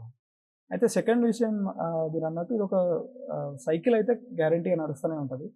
మెయిన్స్ రాస్తాం, ఇంటర్వ్యూకి వెళ్తాం, మళ్ళీ ప్రిలిమ్స్ ఉంటుంది, మళ్ళీ మెయిన్స్ ఉంటుంది, మళ్ళీ ప్రిలిమ్స్, మళ్ళీ మెయిన్స్. ఆ సైకిల్ అయితే డెఫినెట్గా నేను పాస్ట్ 3 years నుంచి ఈ సైకిల్లో ఉంది. ఇప్పుడు కొంచెం బ్రేకే, కాకపోతే అది ఇండివిజువల్ పర్సనల్ మ్యాటర్ అయిపోద్దండి. ఎప్పుడు బ్రేక్ అవ్వాలి, ఎప్పుడు బ్రేక్ అవ్వకూడదు, చాలా సిచ్యువేషన్స్ కదా. ఫైనాన్షియల్ కండిషన్ కానీ, మెంటల్గా తను అంటే willing to give or not అనేది ఇక పర్సనల్ చాయిస్. కాలర్ ఉన్నారు మీతో మాట్లాడడానికి. హలో చెప్పండి. Yeah, sir, first of all, congratulations. Thank you. So నా డౌట్ ఏంటంటే సార్, జనరల్ గా మీ మీ ఇంటర్వ్యూ నేను ఒక పేపర్ లో చదివాను. అక్కడ మీరు ఫిజిక్స్ ఆప్షనల్ తో వెళ్ళారన్నారు. సో మనకి మీరు ఫిజిక్స్ తీసుకోవడానికి మీకు మోటివేషన్ ఏంటి? అండ్ ఆల్సో జనరల్ గా పబ్ యాడ్ కానీ యాంథ్రో సోషియాలజీ ఇవన్నీ తీసుకుంటే మనకి సివిల్ సర్వీసెస్ తో ఏదైనా లింకేజ్ ఉంటుంది. But how about physics? How can you relate physics with your civil services? అంటే ఇప్పుడు నాకు కూడా ఫిజిక్స్ ఇంట్రెస్ట్. సో తీసుకుంటే అది బెటర్ ఆప్షనా, ఎలా ఉంటుంది చెప్పండి. Thank you. అంటే యాజ్ ఏ కాంపిటేటివ్ ఎగ్జామ్ చూస్తా మేడం, కాంపిటేటివ్ ఎగ్జామ్లో it is all about getting scores, marks వస్తున్నాయా లేదా అన్న ఒక ఉద్దేశంతో వెళ్తే ప్రతిసారి 100 to 110 మెంబర్స్ మెయిన్స్ రాస్తారు. ప్రతి ఇయర్ 10 to 15 పీపుల్ లిస్ట్లో ఉంటారు. ఈసారి ఆల్మోస్ట్ 20 మెంబర్స్ ఫిజిక్స్ ఆప్షన్ నుంచి లిస్ట్లో ఉన్నారు. అండ్ ఫిజిక్స్తో వచ్చే కంఫర్ట్ ఏంటంటే నాది బీఎస్సీ అండ్ ఎంఎస్సీ ఫిజిక్స్లో అయింది. So majority of the portion cover అయిపోయింది. స్కోరింగ్ అని తీసుకొని నేను ముందరికి వెళ్ళాను. సో అది మెయిన్ మోటివేషన్ కంటే ఎక్కువ కంఫర్ట్ అండ్ మా స్కోరింగా లేదా అనేది చూసుకొని ఫిజిక్స్ తీసుకున్నాను. బట్ కాలర్ అన్నట్టు కొన్ని ఆప్షనల్స్ ఎలాగైతే పబ్ యాడ్ కానీ ఫర్ ఎగ్జాంపుల్ పిఎస్ఐఆర్ కానీ పబ్ అడ్మినిస్ట్రేషన్కి చాలా దగ్గరగా ఉంటుంది. బట్ నేనైతే తీసుకోలేకపోయాను. నా కంఫర్ట్ బట్టి నేను ఫిజిక్స్ ఆప్షన్ తీసుకున్నాను. But if anybody is willing to choose physics, math లేదా సైన్స్ బ్యాక్గ్రౌండ్ ఉన్న వాళ్ళు చాలా ఈజీగా తీసుకొని స్కోర్ చేయగలుగుతారు. ఓకే, అంటే ఫిజిక్స్ తీసుకోవాలన్న వాళ్ళకి తీసుకోవచ్చు అని చెప్తారా? డెఫినెట్గా ఫిజిక్స్ తీసుకోవడం ఒక 8 to 9 months ఆఫ్ వర్క్ అయితే డెఫినెట్గా ఉంటుంది. సిలబస్ని షార్ట్ చేసుకుంటూ దాన్ని సొంతంగా నోట్స్ తయారు చేసుకోవడం కానీ, పీవైక్యూస్ అన్నీ రెడీ చేసుకొని ఏ చాప్టర్ వైజ్ పీవైక్యూస్ అన్నీ రాసుకోవడం, అదొక రొటీన్ ఉంటుందండి. ఏ ఫిజిక్స్ ఏ సైన్స్ ఆప్షనల్కైనా, ఏ objective optional for example maths అయినా కెమిస్ట్రీ అయినా lot of important goes in to PYQs and making their notes. So ఏ చాప్టర్కి ఆ చాప్టర్ నోట్స్ చేసుకోవడం, ఏ సిలబస్ హెడ్డింగ్కి షార్ట్ నోట్స్ ఉండడం. సో ఇవన్నీ చాలా ఒక రొటీన్ ఉంటుంది. అది ఫినిష్ అయిపోతే definitely anywhere about 260 one can start scoring. అసలు ఆప్షనల్ సబ్జెక్ట్ అనేది వాళ్ళు ఏ విధంగా సెలెక్ట్ చేసుకుంటే మంచిదని మీ అభిప్రాయం? అంటే పర్సనల్గా మాట్లాడితే మేడం, నేనైతే ఆల్మోస్ట్ 2 to 3 months డిఫరెంట్ ఆప్షనల్స్ని చదవడం కానీ, నేను సోషల్ చూస్ చేసుకొని ఒకసారి ఒక 1 month అలా చూస్ చేసుకున్నాను. మళ్ళీ పిఎస్ఐఆర్ మీద ఒక 1-2 టాపిక్స్ చూస్ చేసుకొని చదివి, ఆ తర్వాత ఇది ఇంత సబ్జెక్టివ్కి నేను హ్యాండిల్ చేయలేనేమో అని మళ్ళీ నా గ్రాడ్యుయేషన్ ఆప్షనల్ ఫిజిక్సే తీసుకున్నాను. అయితే జనరల్ రొటీన్ అందరూ సజెస్ట్ చేసేది కూడా ఇదే. అంటే యాక్చువల్గా ఒక ఏ ఆప్షన్లు అయితే ఒక జాట్ డౌన్ చేసుకొని ఒక 4-5 ఆప్షన్స్ ఏవైతే ఇంట్రెస్టింగ్గా ఉన్నాయో వాటిని ఫస్ట్ చదివి ఆ పీవైక్యూస్ చూసి మనకు అర్థమైనంత స్కోప్లో ఇది అవుతుందా కాదా అని మాట్లాడి, అలాగే సీనియర్స్తో ఒకసారి కన్సల్ట్ అయ్యి చూస్ చేసుకోవడం చాలా బెటర్ అండి. ఎందుకంటే it will become a decider. 270, 280 above score చేయడం చాలా ఇంపార్టెంట్ అయింది ఆప్షనల్. ఈ జర్నీ స్టార్ట్ చేసిన తర్వాత ప్రిపరేషన్ ఎన్ని గంటలు చేశారు? అలా ఏం లేదు మేడం. అంటే దేర్ హ్యావ్ బీన్ డేస్ నీల్ ప్రిపరేషన్ కూడా అయింది. బట్ ఆన్ అన్ యావరేజ్గా అయితే 8 hours పైనే ఉండేది. అండ్ ప్రిలిమ్స్ టు మెయిన్స్ టైంలో ఒక 10 hours పైన దాటిపోయింది. ఆ 3 months ఇంటెన్స్ ప్రిపరేషన్ అప్పుడు 10 hours పైన వెళ్ళిపోయాడు. అంటే ముందుగానే అంటారు కదా, ఇందులోకి ఎంటర్ అయ్యే వాళ్ళందరికీ చెప్పే మాట ఏంటంటే 12 గంటలు చదువుతారు, 10 గంటలు చదువుతారు, అసలు బయటికి బ్రేక్స్ ఏ ఉండవు వాళ్ళకి అని చెప్పంటారు. అలా ఏం లేదు మేడం. అదే మీ ప్రిపరేషన్ లో ఏం జరిగింది అసలు అని? అంటే స్టార్టింగ్ లో కూడా మీరు 8 hours చేశారా? ఆ ఫస్ట్లో అసలు ఇంకా అంటే కోచింగ్ జరుగుతుంటుంది, అప్పుడే ప్రిపరేషన్లో దిగుతుంటాం కాబట్టి కొంచెం లైట్గానే వెళ్తుంది. బట్ డిసెంబర్కి వచ్చేసరికి December to March, December to May ఎప్పుడైతే ప్రిలిమ్స్ దగ్గర పడుతుంటుందో అప్పుడు కొంచెం ఇంటెన్స్గా అవుతుంటుంది. అలాగే ప్రిలిమ్స్ అయ్యాక ఇంకా ఒక్కసారి అవుతుంది అన్న కాన్ఫిడెన్స్ వస్తే ఇక 3 months ప్రతి ఒక్కరూ ఆల్మోస్ట్ 10 hours పైనే కూర్చుంటారు. సిలబస్ అవ్వాలి, టెస్టులు రాస్తుంటారు, అందుకు ఇంటెన్స్గానే ఉంటుంది ప్రిపరేషన్. బ్యాలెన్స్డ్ ప్రిపరేషన్ అని అంటారు, బట్ ఇన్ మై కేస్ అయితే అవ్వలేదు. దేర్ హ్యావ్ బీన్ అంటే మల్టిపుల్ ఎగ్జామ్స్ రాస్తుండే, ఈ స్టేట్ది రాస్తుండే అది రాస్తుండే, కాబట్టి బ్యాలెన్స్డ్ ప్రిపరేషన్ అయితే అవ్వలేదు నా సైకిల్లో. అసలు మీ స్కెడ్యూల్ ఏ విధంగా ఉండేది? ఏ విధంగా ప్లాన్ చేసుకునేవాళ్ళు? 3 months టైంలో మాట్లాడితే ప్రిలిమ్స్ టు మెయిన్స్ ఆ టైమే చాలా ఇంపార్టెంట్ అయిపోతుంది. ఆ టైంలో మాట్లాడితే most of the day 50% to 60% of the time, let's say 12 hours అనుకుంటే 60% ఆఫ్ ద టైం ఆప్షనల్కి వెళ్ళిపోతుండే. 40% టైం జిఎస్ మీద కూర్చునే వాళ్ళం. జిఎస్ ఆ తర్వాత 3 డేస్కి ఒక్కసారి అలా టెస్టులు రాయడం కానీ, ప్రతి సండే మళ్ళీ ఆప్షనల్ టెస్టులు రాయడం కానీ, వీటిని మళ్ళీ రివ్యూ చేసుకోవడానికి టీచర్స్తో మెంటర్స్తో కూర్చోవడం, ఇలాగే ఉండేది డే అంతా. ఆల్మోస్ట్ 12 అవర్స్ అయితే అయ్యేది మేడం ఆ 3 మంత్స్. మిగతా టైం ఏదైతే ఉంటుందో, ఇది మన మెయిన్స్ అయిపోయాక ఇంటర్వ్యూ కానీ, ఒకవేళ మెయిన్స్ అయిన తర్వాత ఇంటర్వ్యూకి సెలెక్ట్ అయితే మళ్ళీ అదొక separate phase of preparation. News పేపర్స్తోనే కూర్చోవడం, ఫ్రెండ్స్తో మాట్లాడుతూ, అంటే సెలెక్ట్ అయిన వాళ్ళతో మాట్లాడుతూ టాపిక్స్ డిస్కషన్ చేయడం కానీ, అప్పుడు కొంచెం 6-7 అవర్స్ అవుతుంటుంది అంతే. సో ఈ ఇంటెన్స్ ప్రిపరేషన్ అనేది ప్రిలిమ్స్ టు మెయిన్స్ టైంలో అయితే డెఫినెట్గా అవుతుంది. వెంకటేష్ గారు, మరి 700 ర్యాంక్ నుంచి 358వ ర్యాంక్ వచ్చింది అని అంటే ప్రిపరేషన్ ఏ విధంగా సాగింది? ఎలాంటి స్ట్రాటజీస్ అప్లై చేశారు? ఎలాంటి మాక్ టెస్ట్లు రాశారు? లాస్ట్ ఇయర్కి ఈ ఇయర్కి ఇంప్రూవ్మెంట్ మెయిన్స్లో ఆల్మోస్ట్ 35 మార్క్స్ దాకా వచ్చిందండి. GS1, GS3 అండ్ GS2 పేపర్స్లో ఇంప్రూవ్మెంట్ అయింది ఈసారి. స్ట్రాటజీ విషయానికి వస్తే GS1లో చాలా మటుకు కరెంట్ హ్యాపెనింగ్స్ కానీ, కొంచెం ఫ్యాక్చువల్ పార్ట్స్ ఇంక్లూడ్ చేయడం, అవన్నీ ఇంటిగ్రేట్ చేయడం మెయిన్స్ ఆన్సర్స్లో కొంచెం ఈసారి ట్రై చేశాను. GS3కి వచ్చేసరికి లాస్ట్ ఇయర్ కూడా నేను చాలా బాగానే రాశాను. కాకపోయేసరికి ఫ్యాక్ట్స్ ఎక్కువైపోయి కొంచెం ఆన్సర్లో క్లారిటీ తగ్గిందని నాకు అనిపించింది. అందుకే ఈసారి ఫ్యాక్ట్స్ కొంచెం తగ్గించి current main events, for example economic survey నుంచి వాడడం కానీ, బడ్జెట్ నుంచి కొన్ని డేటా తీసుకోవడం కానీ, ఈ సబ్జెక్ట్లో ఎక్స్పర్ట్స్ నుంచి కొన్ని విషయాలు తీసుకొని ఆన్సర్ని క్యూరేట్ చేసి రాయడం జరిగింది ఈసారి. ఆ విషయంలో అయితే కొంచెం నాకు ఇంప్రూవ్మెంట్ ఆల్మోస్ట్ 15 మార్క్స్ GS3లోనే కనిపించింది. సో ఈసారి అది చేయడానికి మాత్రమే ట్రై చేశాను GS3లో. GS2 వచ్చేసరికి యాజ్ యూజువల్గా ఉన్న నోట్స్ని కొంచెం అప్డేట్ చేసుకుంటూ కొంచెం డేటా యాడ్ చేసి మళ్ళీ రాశాను అంతే. ఆన్సర్ రైటింగ్ అనేది కూడా చాలా ముఖ్యం అని చెప్పేసి చెప్తూ ఉంటారు కదా, మరి ఆన్సర్ రైటింగ్ ప్రాక్టీస్ ఏ విధంగా చేశారు? ప్రతి జిఎస్ పేపర్కి ఒక సపరేట్ నోట్బుక్లో ఉన్న టాపిక్ వైజ్ సార్టెడ్ PYQస్ని రాసేవాడిని. ఏ సబ్జెక్ట్, ఏ సిలబస్లో ఉన్న ఏ టాపిక్కి ఆ టాపిక్ పెట్టుకొని 5 to 6 PYQs పర్ డే అని రాసుకుంటే వెళ్ళేవాడిని. ఈ 3 months ఏదైతే ఉందో ప్రిలిమ్స్ టు మెయిన్స్ టైం గ్యాప్లో ఆల్మోస్ట్ 80 days ఇదే చేశాను. PYQs రాయడం ఎవ్రీ డే, వాటిని నేను మా ఫ్రెండ్ ఇద్దరం కూర్చొని కరెక్షన్ చేసుకొని వాటిని మళ్ళీ ఎక్కడెక్కడ ఇంప్రూవ్మెంట్ ఉంది, స్కోప్ ఎక్కడ ఇంట్రడక్షన్స్, ఎక్కడ కంక్లూజన్స్, లేదా ఏదైనా డయాగ్రామ్ యాడ్ చేయడానికి స్కోప్ ఉందా లేదా, సో ఇవన్నీ డిస్కస్ చేస్తూ అలా రాసేవాళ్ళం. సో పియర్ స్టడీ యాక్చువల్గా బాగా హెల్ప్ అయింది ఈసారి PYQస్కి వచ్చేసరికి. కాలర్ ఉన్నారు మీతో మాట్లాడడానికి. హలో హలో, చెప్పండి, వెంకటేష్ గారు ఉన్నారు. ఫస్ట్ ఆఫ్ ఆల్ కంగ్రాచులేషన్స్ అన్న. Thank you. నాకు యాక్చువల్లీ 2 క్వశ్చన్స్ ఉన్నాయండి. నా పేరు తేజ, మాది దాచారం, రాజన్న సిరిసిల్ల జిల్లా. నా ఫస్ట్ క్వశ్చన్ ఏంటంటే, ఆల్రెడీ ఈ ఇయర్ ఇంటర్వ్యూ ఇచ్చే టైం వరకే మీరు డిప్యూటీ కలెక్టర్ హోదాలో ఉన్నారు. సో ఇన్ ఎనీవే మీరు ఒక 8 years లో కన్ఫర్మెంట్ వస్తుంది. సో స్టిల్ మీ మోటివేషన్ ఏంటి ఈసారి ఇంటర్వ్యూ ఇవ్వడానికి, అంటే మళ్ళీ UPSC ప్రిపేర్ కావడానికి? నా సెకండ్ క్వశ్చన్ ఏంటంటే, ఇప్పుడు నేను ప్రిపేర్ అవుతున్నాను.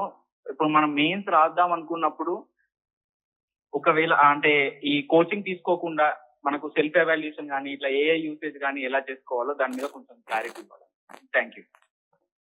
సెకండ్ క్వశ్చన్కి వచ్చేసరికి యాక్చువల్గా దేర్ ఆర్ ఛానల్స్ అండి.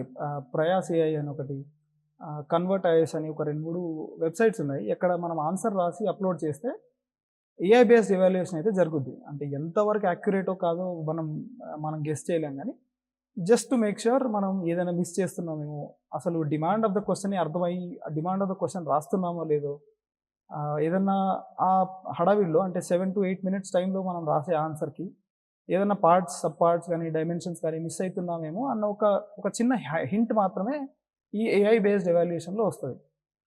అంతే తప్ప ఎవాల్యుయేషన్ సొంతంగా ఓన్ సాటిస్ఫాక్షన్ అనేది చాలా ఇంపార్టెంట్ అయిపోద్ది. బట్ AI బేస్డ్ ఎవాల్యుయేషన్ అయితే కొంచెం మనకు ఒక హింజ్ వస్తుంది ఎక్కడ తప్పు పోతుంది అని. ఫస్ట్ క్వశ్చన్స్ వచ్చేసరికి మోటివేషన్ అనేది ఏం లేదండి. అంటే most of the time it is all about ఎక్కడ స్టార్ట్ అయినా అక్కడ ఎండ్ అవుదామన్న ఆశ అంతే. సో అది బేస్ చేసుకొని మళ్ళీ ఈ అటెంప్ట్ ఇచ్చాను. లక్ని ఎంతవరకు నమ్ముతారు? ఈ ఎగ్జామ్లో నేనైతే నమ్ముతానండి. హార్డ్ వర్క్ ఒక స్టేజ్ వరకు తీసుకెళ్తే డెఫినెట్గా ఒక స్టేజ్ వరకు అయితే లక్ ఉంటుంది అని నా నమ్మకం. మీరు డివోషనల్ పర్సన్? అవునండి. ఓకే. సత్యసాయి లాంటి అంటే ఇంక అక్కడ పెరిగాను స్కూల్లో కదా. చదివినప్పుడు Yeah. Okay, fine. అంటే ఈ ఈ టెన్షన్ కాస్త పడుతూ ఉన్న క్రమంలో ఒక్కొక్కసారి ఫెయిల్యూర్స్ ని కూడా చూసినప్పుడు అప్పుడు మీకు ఏమనిపించేది? ఎలా ఇన్స్పైర్ అయ్యేవాళ్ళు? మిమ్మల్ని మీరు ఇన్స్పైర్ ఎలా చేసుకునేవాళ్ళు? ఈ జర్నీలో మీకు హెల్ప్ చేసిన వాళ్ళు ఎవరు? ఆ 2 విషయాలుగా చూసుకుంటే, ఒకటి ఎమోషనల్ సైడ్ ఒక ఒక ఒక డౌన్‌లోకి వెళ్ళిపోతాం. ఇప్పుడు రాలేకపోతే లేదా అనుకున్న ర్యాంక్ రాకపోయేసరికి, లేదా ఒక సబ్జెక్ట్‌లో బాగా రాసామని మళ్ళీ రాలేకపోయేసరికి, ఈ విషయంకొచ్చేసరికైతే ఆహ్, 2 పార్ట్స్‌గా బ్రేక్ చేస్తే, లాజికల్‌గా అసలు మనం ఎక్కడ తప్పు చేశాము? అంటే ఎక్కడ పోతుంది ప్రతిసారి? ఇప్పుడు ఫర్ ఎగ్జాంపుల్ నా విషయానికొస్తే, GS1లో సొసైటీ పేపర్ వచ్చేసరికి నాకు కొంచెం సబ్జెక్టివ్ పార్ట్ కాబట్టి నేను కొంచెం భయపడేవాడిని.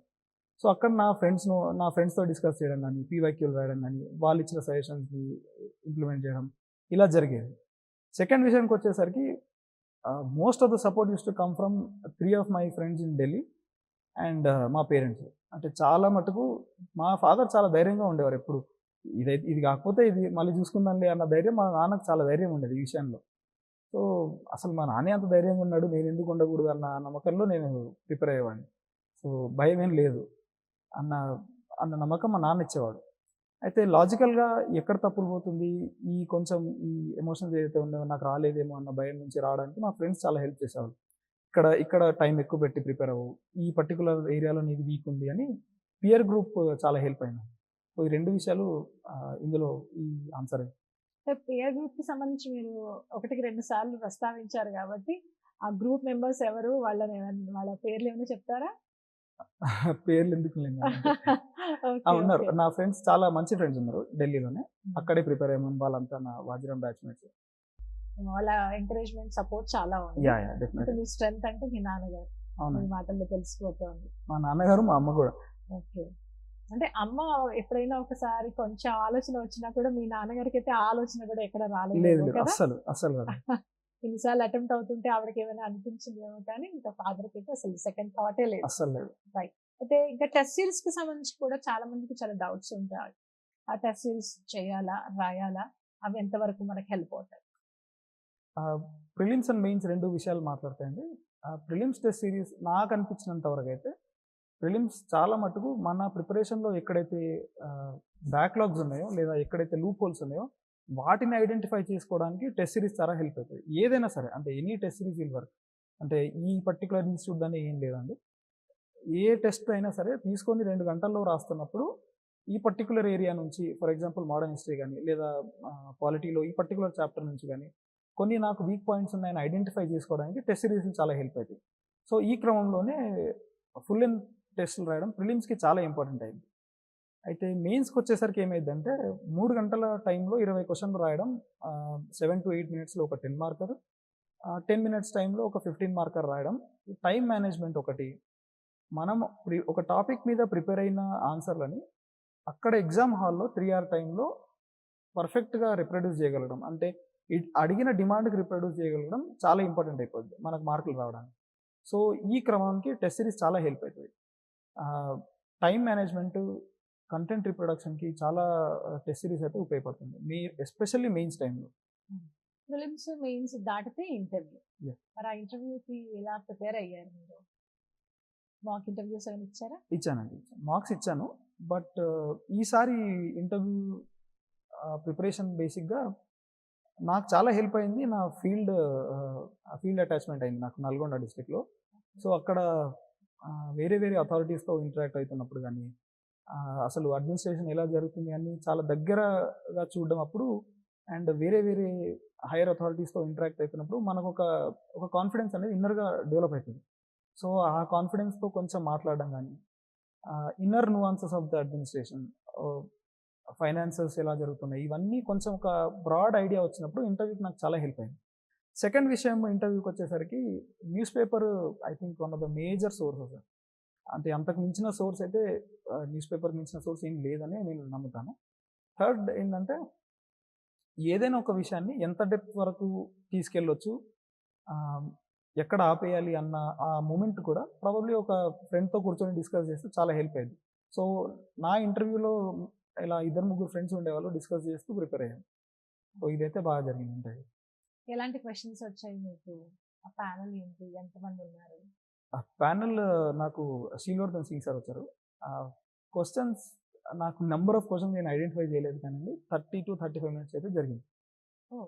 interview. అసలంటూ ఒక్కొక్క పర్సన్ కి ఒక్కొక్క టైం తీసుకుంటారు కదా, ఎంత టైం మ్యాక్స్ తీసుకుంటారు ఇంటర్వ్యూ?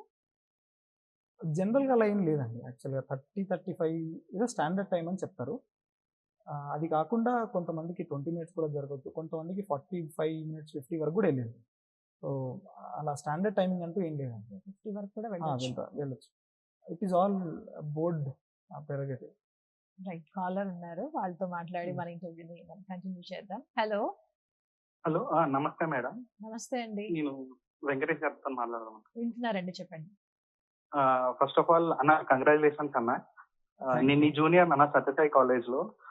ఈ రోజు నువ్వు ఈ స్టేజ్కి వెళ్ళినందుకు చాలా ఆనందంగా ఉందన్న. అప్పటి నుంచి చాలా కష్టపడి వర్క్ చేస్తావు. నువ్వు ఇంత స్థాయికి ఎదగడం అనేది మాకు, మీ ఫ్యామిలీకి కానీ, మా ఫ్రెండ్ సర్కిల్స్ లో కానీ, మన కాలేజ్ వాళ్ళకి కానీ చాలా అదృష్టం అన్న. నాకు ఇది చూసిన తర్వాత చాలా ఇన్స్పిరేషన్ అనిపించింది, అదే చెప్దామని కాల్ చేశాను అన్న. వండర్ఫుల్ అన్న, wonderful for your journey. Thank you అండి. Thank you so much for calling and right. ఇంకా మెయిన్స్ లో ఇంటర్వ్యూ ప్రశ్నలు అడిగే ముందుగా మరొక ప్రశ్న ఏంటంటే, ఈ సక్సెస్ జర్నీ అందుకున్న తర్వాత ఆ స్కూల్కి కానీ, ఆ కాలేజ్కి కానీ వెళ్ళడం కానీ, ఆ ఫ్రెండ్స్తో కలిసి మాట్లాడడం కానీ జరిగిందా? వాళ్ళ రియాక్షన్స్ ఏంటి? అంటే అకాడమీలో ఉన్నాను, అందుకు కాలేజ్కి అయితే వెళ్ళలేదండి, వెళ్ళాలి ఇంకా. బట్ మా టీచర్స్తో మాట్లాడాను, దే ఆర్ వెరీ హ్యాపీ. మా సీనియర్స్ కూడా కొంతమంది ఆల్రెడీ సర్వీసెస్లో ఉన్నారు, సో వాళ్ళతో కూడా ఇంటరాక్ట్ అవ్వడం జరిగింది. So it was nice moment to interact with all my teachers. Okay. మిమ్మల్ని అడిగిన ప్రశ్నలు ఏంటి ఇంటర్వ్యూలో? చాలా వెరైటీ ఆఫ్ టాపిక్స్ ఉన్నాయండి. అలా ఒక పర్టికులర్ టాపిక్ అని ఏం తీసుకోలేదు. తెలంగాణ గురించి, తెలంగాణ కల్చర్ గురించి కానీ, కొన్ని ఇంటర్నేషనల్ రిలేషన్స్ గురించి కానీ, స్టేట్ ఫైనాన్సెస్, సెంట్రల్ ఫైనాన్సెస్, ఇలా చాలా డిఫరెంట్ టాపిక్స్లోకి వెళ్ళాయి. కొన్ని హాబీస్ మీద కూడా క్వశ్చన్ చేశారు. సో ఇట్ వాజ్ చాలా పెద్ద డిస్కషన్. అంటే సింపుల్గా ఒక టాపిక్ నుంచి అయితే ఏం అడగలేదు. అంటే ఇంటర్వ్యూ అనగానే నెక్స్ట్ మనకంటే కొంచెం నర్వస్ ఫీల్ అవుతూ ఉంటాం, టెన్షన్ పడిపోతూ ఉంటాం కదా, మీరు అలాంటిది ఏమైనా ఫేస్ చేశారా? దాని నుంచి ఎలా ఓవర్కమ్ అయ్యారు? ఆ పర్టికులర్ సెటప్ కొంచెం భయం ఉంటుందండి. యూపీఎస్సీ భవన్ అని చాలామంది ఫ్రెండ్స్, చాలామంది కొలీగ్స్ ఉంటారు అక్కడే. మాకు తెలిసిన బ్యాచ్మేట్సే ఈసారి ఇంటర్వ్యూకి వచ్చారు. సో డెఫినెట్గా కొంచెం నర్వస్గా ఉండే. కాకపోతే ఈసారి కొంచెం ధైర్యం ఏముండే అంటే, జాబ్ ఆల్రెడీ ఉంది, అంటే ఆల్రెడీ స్టేట్ సర్వీసెస్లో ఉన్నాను, అండ్ ఆల్రెడీ ఇంట్రాక్షన్స్లో ఈ స్టేట్ డిస్టిక్లో ఉన్నప్పుడు చాలా మందితో ఇంట్రాక్షన్స్ అవుతుంది కాబట్టి కొంచెం కాన్ఫిడెన్స్ అనేది అయితే ఉండే. మీ హాబీస్ ఏంటి? జనరల్గా నేను మూవీ బాగా చూస్తానండి. అది కాకుండా గేమ్స్ అయితే బ్యాడ్మింటన్ ఆడతాను, ఫుట్బాల్ ఆడతాను. మరి ఈ జర్నీలో స్ట్రెస్ రిలీఫ్ అవ్వడానికి మూవీస్ చూసారా, లేదు దీనికి స్టిక్ ఆన్ లేదండి, అయ్యారా? అట్లేం లేదు. నేను చాలా మూవీస్ చూసాను, వెబ్ సిరీస్ అని అన్ని చూడడం జరుగుతున్నాయి. మీరు అభిమానించే హీరో పర్టికులర్గా అంటే యాక్చువల్లీ ఏం ఎవరు లేరు. లేదండి. చూస్తుంటే ఇంకా ఏ మూవీ నచ్చితే ఆ మూవీ అంటే. Okay, right. కరెంట్ అఫైర్స్ కి సంబంధించి ఎలా ఫాలో అవ్వాలి, వాటిని ఎలా నోట్ చేసుకోవాలని చాలా మంది అడుగుతూ ఉంటారు. మీ విషయంలో ఏం జరిగింది, మీరు ఎలా ఫాలో అయ్యారు? యాక్చువల్గా కరెంట్ అఫైర్స్ నేను ఫస్ట్ జర్నీ స్టార్ట్ చేసినప్పుడు న్యూస్ పేపర్ చదివి, ఆన్లైన్లో న్యూస్ పేపర్ చదివేవాడిని. వాటిని క్లిప్స్ తీసి ఒక చిన్న ఆ క్లిప్ పక్కనే వన్ నోట్లో యాడ్ చేసుకునేవాడిని. వన్ నోట్లో యాడ్ చేస్తూ దాని పక్కనే ఒక చిన్న బైలైన్, అంటే ఆ కంటెంట్, ఆ ఆర్టికల్ సమ్మరీ ఏంది అనేది ఒక 2 to 3 లైన్స్లో రాసుకునేవాడిని. దాన్ని మళ్ళీ ఫైనల్గా ఎప్పుడైతే మెయిన్స్కి ముందు ఒక 15-20 డేస్ ముందు షార్ట్ నోట్స్ ఏదైతే ఉంటుందో దానిలో ఇంటిగ్రేట్ చేసేవాడిని, ఎక్కడైతే ఆ టాపిక్ ప్రకారం. కానీ ఓవర్ ద టైం అంత టైం లేకపోయేసరికి I stuck to institutes magazines. ఏదైనా ఇన్స్టిట్యూట్ మ్యాగజైన్ తీసుకున్నా ఆ మంత్ సమ్మరీ కానీ, ఆ మంత్ జరిగిన ఇంపార్టెంట్ ఈవెంట్స్ కానీ కొన్ని తీసుకొని వాటిని ఇంటిగ్రేట్ చేయడానికి ట్రై చేసేవాడిని. బట్ ఇదంతా ఒక సైడ్ అయితే డెఫినెట్గా న్యూస్ పేపర్ అయితే చదివేవాడిని, టు మేక్ ష్యూర్ అంటే ఏం జరుగుతుంది అసలు, ఎక్కడెక్కడ ఒకవేళ ఆ పర్టికులర్ ఇన్సిడెంట్ రాసే స్కోప్ ఉంటుందా లేదా. ఫర్ ఎగ్జాంపుల్ ఇంటర్నేషనల్ ఈవెంట్స్లో ప్రైమ్ మినిస్టర్ బ్రిక్స్లో మాట్లాడినప్పుడు ఏం మాట్లాడారు, ఏదైనా యాక్రోనిమ్ ఇస్తే అది కంక్లూజన్లో వాడడం. బ్రిక్స్ అని కొత్తగా యాక్రోనిమ్ ఈసారి జరిగిన సమ్మిట్లో ఇచ్చారు. సో అలా వాడడం కానీ ఇది డెఫినెట్గా కంటిన్యూస్గా చేసేవాడిని. సో న్యూస్ పేపర్ కంటిన్యూస్గా చదువుతూ వాటి నుంచి ఏదైనా ఇంపార్టెంట్ మెటీరియల్ ఉంటే అది తీసుకొని యాడ్ చేసేవాడిని. ఒకవైపు యూపీఎస్సి అటెంప్ట్ చేస్తూ రెండో వైపు టీజీపీఎస్ ఇటువైపు కూడా ఒక అడుగు వేసి చూశారు ఎలా ఉంటుంది, మనం ఇందులో సక్సెస్ అవుతామా అని. ఈ రెండిటిని కూడా ఏ విధంగా హ్యాండిల్ చేశారు, ఏ విధంగా సక్సెస్ సాధించారు వీటిల్లో? టీజీపీఎస్సికి కన్సిడరబుల్ టైం అయితే ఇచ్చానండి. 2022 ప్రిలిమ్స్ తర్వాత ఒక 4 to 5 months of time TGPSC మెయిన్స్కి ప్రిపేర్ అయ్యేవాడిని. అంటే టాపిక్ వైజ్ నోట్ చేసుకోవడం. అంటే నేను ఇంకొక సీనియర్ ఉండే, ఇద్దరం కూర్చొని టీజీపీఎస్సి మెయిన్స్ నోట్స్ చేశాను. అన్న నేను ఇద్దరం కూర్చొని ఆల్మోస్ట్ ప్రతి టాపిక్కి ఒక 1 పేజర్ 2 పేజర్ నోట్స్ లాగా డేటా, ఫ్యాక్ట్స్, కంక్లూజన్స్, ఇంట్రడక్షన్స్ అన్నీ చేసుకుంటూ నోట్స్ అయితే రెడీగా పెట్టుకున్నాం. బట్ అది కొంచెం డిలే అయ్యేసరికి మళ్ళీ సివిల్స్కి ప్రిపేర్ అయ్యాను. సో 24లో ఎప్పుడైతే యూపీఎస్సి ప్రిలిమ్స్ అయిపోయిందో, మెయిన్స్ అయిపోయిందో, ఆ 20-25 డేస్ టైం ఉండే టీజీపీఎస్సి మెయిన్స్కి. ఆ టైంలో ఈ నోట్స్ మళ్ళీ ఓపెన్ చేసి కొంచెం అప్డేట్ చేసుకున్నాను, ఎకనామిక్ సర్వే అవన్నీ చదివి. సో ఆ నోట్స్తో ప్రిలిమ్స్ మెయిన్స్ అయితే అయిపోయింది. సో పాత నోట్స్నే జస్ట్ దాన్ని అప్గ్రేడ్ చేసుకుంటూ ఉండేవాడిని. అంటే నోట్స్ అనేది ఖచ్చితంగా మన స్టైల్లో మనం ప్రిపేర్ చేసుకొని వాటిలో క్రిస్ప్గా చేసుకుంటూ ఉంటే అది మనకు యూస్ఫుల్ అవుతుంది అంటారా? ఏ విధంగా ఉండాలి నోట్స్ ప్రిపరేషన్ అనేది? అంటే నేను ప్రిపేర్ అయిన మా ఫ్రెండ్ సర్కిల్లో ఇలాగే ఉండేది. ఒక బేస్ నోట్స్ ఉండేది, ప్రాపర్ థియరీ, ఒక టాపిక్ అండర్స్టాండింగ్కి సంబంధించిన మెటీరియల్ అంతా ఒక దగ్గర ఉండేది. అది బేస్ నోట్స్ అనేవాళ్ళం. దాని మీద ఒకవేళ ఎగ్జామ్ రేపు అంటే ఈ రోజు ఏం రివైజ్ చేస్తావు అన్నది ఒక నోట్స్, షార్ట్ నోట్స్ ఉంటుండే.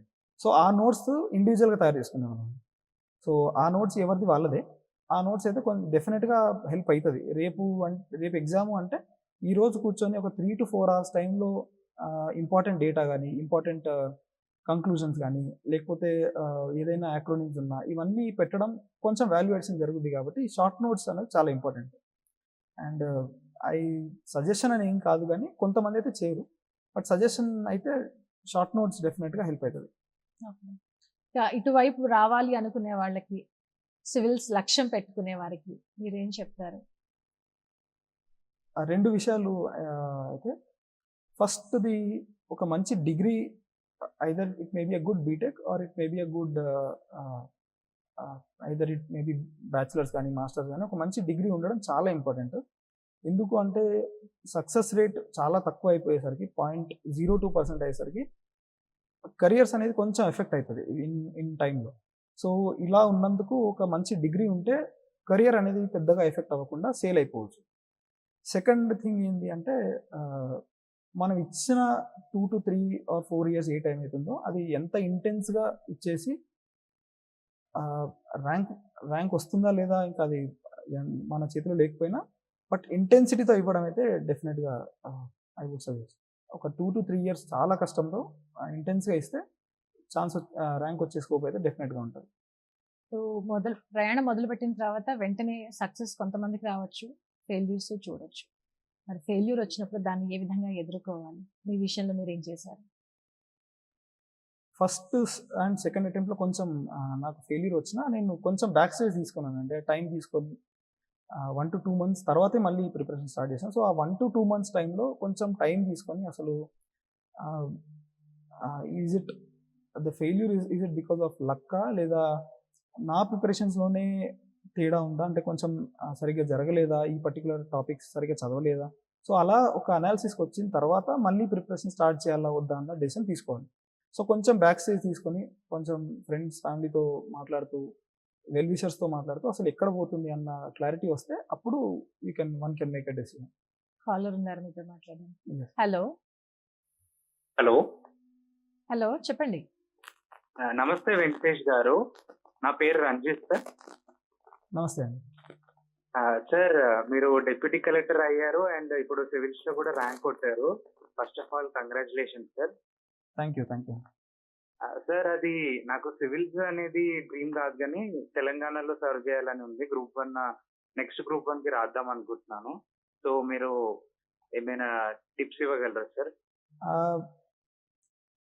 అంటే తన ఎక్కడ స్టార్ట్ అవుతున్నాడో, ఒకవేళ if is already into the preparation, or if he starting afresh. ఒకవేళ if is already into the preparation, already civils రాయడం కానీ లేదా గ్రూప్ 2 రాయడం కానీ జరిగితే ప్రిలిమ్స్ పెద్దగా ఇబ్బంది అవ్వకపోవచ్చు, కానీ మెయిన్స్కి అయితే షార్ట్ సిలబస్ వైజ్ నోట్స్ చేసుకొని రెగ్యులర్ హ్యాపెనింగ్స్, అంటే అసలు మన స్టేట్లో ఏం జరుగుతుంది, స్టేట్ ఫైనాన్సెస్ ఏంటి, స్టేట్ హ్యాపెనింగ్స్ ఏంటి అని కొంచెం దాని మీద ఒక ట్యాబ్ పెట్టుకుంటూ నోట్స్ చేయడం చాలా ఇంపార్టెంట్. ఆ నోట్స్తో ఎప్పుడు ఎగ్జామ్ అయినా దాన్ని అప్డేట్ చేసుకున్న నోట్స్తో ఎగ్జామ్ రాయొచ్చు ఈజీగా. సో ఆ విషయంలోకి వచ్చేసరికి అయితే తెలంగాణ ఇంకో కొంచెం నోటిఫికేషన్ ఎప్పుడుందో కొంచెం ఐడియా లేకపోయినా డెఫినెట్గా ఒక రొటీన్ ఏది నోట్స్ అప్డేట్ చేసుకోవడం, నోట్స్ చేసుకోవడం చాలా ఇంపార్టెంట్ అయిపోద్ది, సిలబస్ వైజ్ నోట్స్. ఇక ప్రిలిమ్స్కి వచ్చేసరికి అయితే Telangana prelims is mostly like UPSC ప్రిలిమ్సే, కాకపోతే తెలంగాణ హిస్టరీ, జాగ్రఫీ ఇవన్నీ మన స్టాండర్డ్ తెలుగు అకాడమీ బుక్స్ ఉన్నాయండి. సో వాటితో ప్రిపేర్ అయిపోవచ్చు. యూపీఎస్సీ ప్రిలిమ్స్కి క్లియర్ చేయడానికి ఏమైనా టిప్స్ ఇస్తారా? సివిల్స్ ప్రిలిమ్స్ అంటే రెండు విషయాలు వస్తాయి మేడం. ఒకటి స్టాటిక్ ప్రిపరేషన్ పర్ఫెక్ట్గా ఉంటే ఒక 6 to 7 సెట్ ఆఫ్ బుక్సే ఉన్నాయి. ఆ స్టాటిక్ ప్రిపరేషన్ పర్ఫెక్ట్గా ఉంటే, ఫర్ ఎగ్జాంపుల్ పాలిటీకి లక్ష్మీకాంత్, జాగ్రఫీకి ఎన్సీఆర్టీ, హిస్టరీకి పూనం దళాల్ కానీ లేదా ఎన్సీఆర్టీస్ కానీ, ఇలా ఒక స్టాండర్డ్ సెట్ ఆఫ్ బుక్ని మనం స్టాటిక్ అయిపోయిన తర్వాత టెస్ట్లు బాగా రాయడం, I think it has help me a lot. ఎఫ్ఎల్టీస్ నేను ఒక 30 పైన అయితే ఎఫ్ఎల్టీస్ ఇచ్చేవాడిని ఫుల్ లెంత్ టెస్ట్లో.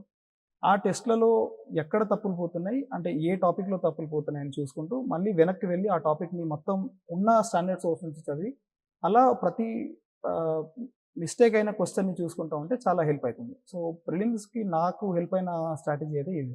ఓకే. ఈ జర్నీలో ఒకసారి ఫెయిల్యూర్ చూడగానే వెంటనే డిస్టర్బ్ అయిపోయే వాళ్ళు ఉంటారు కదా, వాళ్ళకి మీరు ఏం మెసేజ్ ఇస్తారు? అంటే వాళ్ళ క్యాపబిలిటీ ఏంటో ఒకసారి చూసుకుని ముందుకు సాగాలా, లేదు లక్ష్యాన్ని పెట్టుకున్న తర్వాత ఆ లక్ష్యం వైపు అడిగేయాలా? అది చాలా ఇండివిజువల్ క్వశ్చన్ అయినా ఒక విషయం ఏంటంటే మేడం, ఎప్పుడు ఒక ఫెయిల్యూర్ వస్తే కొంచెం బ్యాక్ స్టేజ్ తీసుకొని అసలు ఎక్కడ తప్పు పోతుంది అన్న అనాలిసిస్ అయితే చాలా ఇంపార్టెంట్ అయిపోద్ది. నా విషయంలో ఫస్ట్ ప్రిలిమ్స్ పోయాక అలాగే అయింది. అంటే నాది సీసాట్ పోయిందని చాలా క్లారిటీగా ఉన్నా, మళ్ళీ స్టార్ట్ చేయడానికి కొంచెం టైం పట్టింది. అలాగే సెకండ్ మెయిన్స్ అప్పుడు ఇబ్బంది అయినా కూడా కొంచెం మళ్ళీ బ్యాక్ స్టేజ్ చేసుకొని ఎక్కడ తప్పులు పోతున్నాయి, ఎక్కడ మెయిన్స్లో ఎస్పెషల్లీ ఆప్షన్స్లో ఇష్యూ వచ్చింది, సో అలా వెల్ విషర్స్తో మాట్లాడు, మెంటర్స్తో మాట్లాడడం చాలా ఇంపార్టెంట్. అది అప్పుడు ఉండాలా లేదా కంటిన్యూ చేయాలా వద్దా అనే డెసిషన్ చాలా ఇండివిజువల్, అందులో అయితే డౌట్ లేదు. ఒక లక్ష్యాన్ని ఎప్పుడు నిర్దేశించుకోవాలి? ఇప్పుడు పిల్లలు చిన్నగా ఉన్నప్పుడే మా అబ్బాయి కలెక్టర్ అవుతాడు, మా అమ్మాయి డాక్టర్ అవుతుందని పేరెంట్స్ అంటూ ఉంటారు. వాళ్ళ కోరికలు పిల్లల మీద రుద్దే వాళ్ళు కొంతమంది ఉంటారు, పిల్లల చాయిస్ని వాళ్ళకు వదిలేసే పేరెంట్స్ కొంతమంది ఉంటారు. మా నాన్న ఇది కాలేకపోయాడు కాబట్టి నేను అయి చూపించాలని చెప్పేసి లక్ష్యం వైపు వెళ్ళే పిల్లలు కొంతమంది ఉంటారు. 9th నుంచే ఐఏఎస్ అవ్వాలని చెప్పేసి ప్రిపరేషన్లు మొదలు పెట్టే వాళ్ళు కూడా ఉంటారు. అవును. మీరు ఏమంటారు అసలు?